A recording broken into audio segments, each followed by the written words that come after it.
আসসালামু আলাইকুম প্রিয় দর্শক, স্বাগত জানাচ্ছি বিডি চ্যানেল 4 রাতের সংবাদে। পুরো সংবাদ জুড়ে আপনাদের সাথে আছি আমি মাহফুজা পলক। শুরুতে জানিয়ে দিচ্ছি আলমগীর হোসেন সিটি সংবাদ শিরোনাম।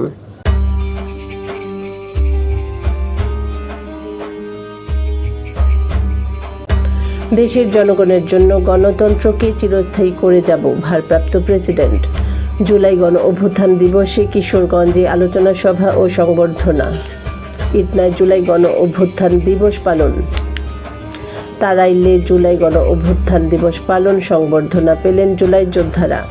যুক্তরাষ্ট্রে আজীবন সম্মাননা পেলেন ববিতা। দুবাইতে 20 মিনিটে শক্তিশালী 7টি বিস্ফোরণ। লিস্টার ছেড়ে আজারবাইজান ক্লাবে যাচ্ছেন হামজা। এবার সিটিলে বিস্তারিত সংবাদ।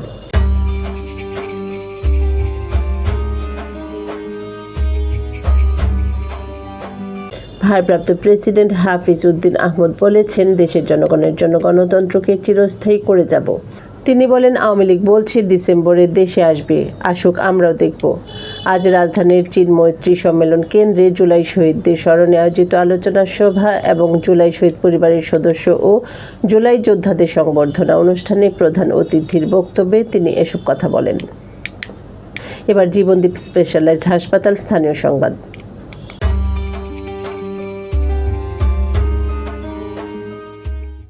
জুলাই চেতনায় গর্ব দেশ, সবার আগে বাংলাদেশ, এই প্রতিপাদ্যকে সামনে রেখে কিশোরগঞ্জে নানা কর্মসূচির মধ্য দিয়ে জুলাই গণ অভ্যুত্থান দিবস পালিত হয়েছে। আজ সকাল 9টায় গুরুদল সরকারি কলেজ মাঠে অবস্থিত জুলাই স্মৃতিস্তম্ভে জেলা প্রশাসনের উদ্যোগে জুলাই শহীদদের স্মরণে পুষ্পস্তবক অর্পণ করা হয়। পরে আলোচনা সভা, দোয়া মাহফিল এবং জুলাই যোদ্ধা ও শহীদ পরিবারের সদস্যদের সংবর্ধনা অনুষ্ঠানের আয়োজন করা হয়।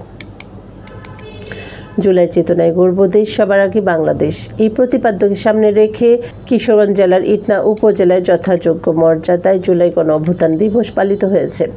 আজ সকাল 10:30টায় ইটনা উপজেলা পরিষদ হলরুমে অনুষ্ঠিত আলোচনা সভায় সভাপতিত্ব করেন উপজেলার নির্বাহী অফিসার মাখন চন্দ্র সূত্রধর। কিশোরগঞ্জের তারাইলে জুলাই গণ অভ্যুত্থান দিবস উপলক্ষে জুলাই যোদ্ধাদের সংবর্ধনা, আলোচনা সভা ও দোয়া মাহফিল অনুষ্ঠিত হয়েছে। আজ সকালে উপজেলা প্রশাসনের আয়োজনে উপজেলা পরিষদ মিলনায়তনে কর্মসূচি অনুষ্ঠিত হয়। উপজেলা প্রশাসনের তথ্য অনুযায়ী উপজেলার তালিকাভুক্ত 27 জন জুলাই যোদ্ধার মধ্যে 16 জন অনুষ্ঠানে অংশ নেন। এবার জীবনদীপ হেলথ সেন্টার আন্তর্জাতিক খবর।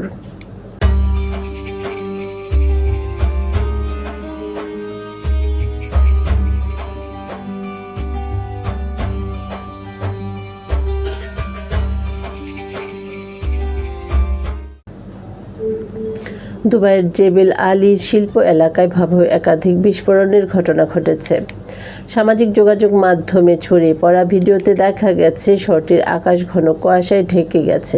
আমিরাতের কর্মকর্তাদের বরাতে মেহর নিউজ এজেন্সি জানিয়েছে, মাত্র 20 মিনিটের মধ্যে অন্তত 7টি বিস্ফোরণ হয়েছে। এবার সেফ লাইফ টয়লেট্রিজ লিমিটেড খেলার সংবাদ।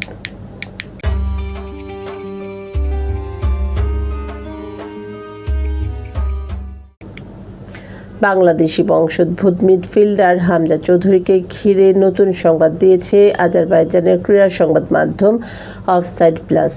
তারা জানিয়েছে, ইংলিশ ক্লাব লিস্টার সিটি থেকে আজারবাইজানের শীর্ষ লিগের ক্লাব সাবাহ এফসিতে যোগ দিতে যাচ্ছে 28 বছর বয়সী এই মিডফিল্ডার। তবে বিষয়টি এখনও আনুষ্ঠানিক নয়।